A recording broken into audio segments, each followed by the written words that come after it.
Welcome to the Wes Miller Show, presented by the UNCG Alumni Association. Coach, it's been a while since you've been in here because of the holidays. I know that you've been really busy with basketball, but in terms of just the festivities, how was the break? It's always good. It was good. We got to spend time with family. We were with my wife's family down in South Carolina, and had a good 2 or 3 days to open presents and hang out and eat too much and that kind of thing. And I think all of our players had the same type of experience. But it was short, and it was good to get back on the floor and get back to work. Since we missed a little bit of time, let's go through the last few games. Your first loss for the SoCon was Samford, and suffice to say you guys weren't happy about it, the coaching staff. So that was New Year's Eve, and you called a team meeting and had the guys watch film. What kind of statement does that send to the team? I wasn't happy with the way our guys responded when things didn't go our way. We didn't shoot the ball well. We were frustrated on the offensive end on the floor. I thought we let those frustrations affect everything that we were doing out on the basketball court. And so, sometimes when things like that happen, you want to figure out ways to communicate to your guys to help them understand how important it is just to play the next play. And so I thought bringing them back in, letting them see the film and see some of the things that we were talking about in the huddles, in timeouts, and in the locker room, I thought that would be more powerful than just maybe telling them. So we brought them back, 4 hours after the game and had a long film session, and we talked quite a bit and we showed quite a bit of film, and I do think our kids responded because 48 hours later we played pretty well and responded pretty well against Chattanooga, who's supposed to be one of the best teams in this league. Yeah, that message, they really did seem to take it to heart. Chat was the defending SoCon champion from last year, and the first half wasn't quite as good as the second half. So what was the difference between going in and then after you had that halftime meeting and what happened after? In the Chattanooga game? Yep. Yeah, I thought we came out with good energy in the first half. I thought we had some good defensive possessions. I thought it was good to see the ball going a little bit, but we really did put it together in the second half. I think our guys kind of lost themselves in the game. That's a term we use a lot as coaches, just lose yourself in the game. I think they kind of put everything aside and really did focus on just trying to win the next possession. They stopped caring who got the shot or whether they were in or out of the game, and I just kind of saw our team come together there, and it was nice to see some success. But it was more nice to see that mentality because we hadn't seen that mentality from our bunch in a couple weeks. And so after the victory from Chattanooga, you guys faced Western at home, had another good show. You guys went on a 31-8 run. What did you like about that game? Well, snow day, and I was concerned nobody would make it to the game. We were even concerned at one point that we were going to play the game. So sometimes you worry if you can get a little sluggish. You worry with not as many fans in the stands if the guys come out a little sluggish. I thought we handled that type of a situation really well.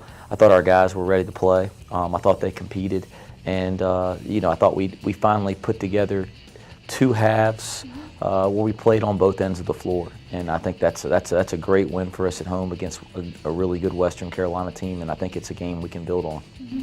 One player that has really stood out, Francis Alonso, he had his career high at 26 against Chat, and then he had another 21 against Western. So a guy that young is already bringing tremendous leadership to your team. What else is he bringing? He's shooting the ball well. Yeah, I think that's the first thing that when people watch tape or you see people defend him, you see people trying to take him off the three-point line, and it's good to see him shoot the ball well. He shot the ball well probably since the day he got on this campus. He's a dynamic guard. I mean, he can make plays on all three levels. Sometimes he gets a little risky with the ball and drives his coach crazy, but he can handle it. He can pass it. He can shoot it. He can play in the mid-range game. He can play deep behind the three-point line, and he is pretty crafty finishing around the rim. So he's a really dynamic guard, and we did expect him to have a big year, and it's nice to see him starting to get into a rhythm there. The area of Francis's game that we're constantly pushing him is the defensive side of the ball, and I was really disappointed in how he was playing defense there in the month of December and as we started conference play, and we've really challenged him. And even though the point totals have been up the last couple nights, as you mentioned, the part that I've really been proud of is he's really taken on the challenge and the responsibility of doing his part defensively, and he's just really improved there over the last week. If he can continue to improve at that rate, he'll be a really good defensive player on this team, and we need everybody to be a good defensive player for this to be a good team. Looking forward, you're facing ETSU on Thursday. What does the scouting report look like for them? It's a difficult scouting report because they're so gifted. The first thing that jumps out at you is when you start watching them play, is just how talented they are at each and every position. And it's physically gifted, and they're also gifted with their skill sets. I mean, we're going to have to figure out how to match their athleticism and their talent, and then, man, they really guard. Steve's got his team is the best defensive team in the Southern Conference right now if you look at them statistically, and when you watch them play on film, you really see that. They play with great effort. They have 5 guys out there guarding together, and they do have great athleticism, as I mentioned before, so they can cover a lot of ground on the floor.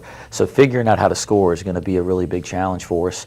And then, we know from playing them last year with a guard like TJ Cromer, figuring out how to stop them from scoring is going to be a really big challenge. But there's as good of a basketball team as there is in the Southern Conference.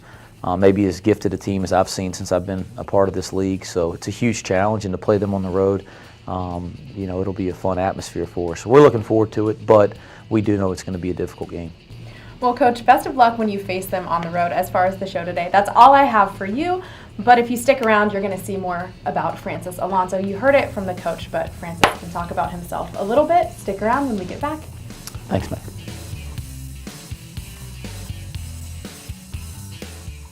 Hi, I'm Barbara Corcoran.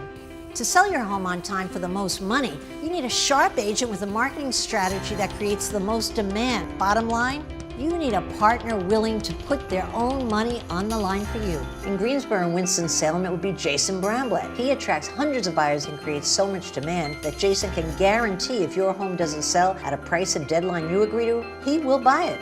Partner with the agent I trust. Go online or call and get your home sold. Add big flavor to your next get-together with Subway Catering, featuring good-to-go boxed meals with a side and freshly baked cookie, crowd-pleasing giant subs, and piled-high sandwich platters overflowing with flavorific choices. All made the way you say with everything you love, like jalapenos and Chipotle Southwest sauce. Subway Catering is simple and satisfying, a great value for any budget. Just call 877-360-CATER or visit Subway.com and let us take care of any occasion. Subway, cater fresh.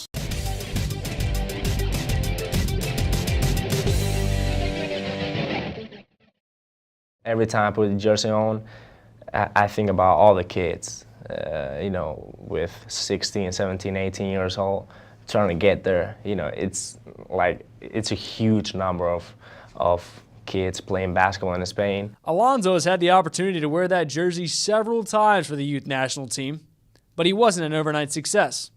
That process started in Malaga, under watchful eyes of his father and basketball coach, Paco. My dad was the one who started this tradition. He played basketball. He played pro in Division I in Spain. Apparently he was really good, But I was just kidding. He was the one who started everything. Under Paco's leadership, the sharpshooter got his first invite to national team camp at 12 years old and made his first international appearance at the U16 European Championships. The groundwork had been laid, but Paco saw one more way to improve his son's game, learning the American style of play in the United States. Flying away from back home and, you leaving your family apart and your friends and, just coming to the U.S. and, know anything. Although Alonso has been in the U.S. for the last 3 years, he's been spending his summer months on national team duty with La Roja. It's kind of like a full-time break. I'm trying to take the best of my friends, my family, the city, for just, a short period of time and then come back to work. Even though Alonso enjoyed his summers with the national team, one thing was missing, a gold medal. And there was one more opportunity at the youth level for Alonso, the 2016 FIBA European U20 Championships. And his UNCG team knew it. They were hitting me up. I remember Deontay, almost everyone. When I was back in the hotel trying to get some rest, they were texting me. I called Jody a couple of times. They were always, even just, the players, but as well as the coaches and people from here, from other sports, soccer and other athletes, they were following the tournament, and it's something that it surprised me, but it didn't, because I know like they're always like looking out for me, you know. So it was a pleasure. It was something that I was gonna be grateful. The 6'3" guard captained Spain to its first European U20 title since 2011. He averaged 13 points and 3.7 assists per game to earn a slot on the tournament's All-Star 5. I always thought about being the captain of the team, you know, leading the team, and, you know, finally get to the podium and, you know, pull the trophy up. But, you know, it was something real quick. I was trying to like enjoy it. I was trying to enjoy every second of it.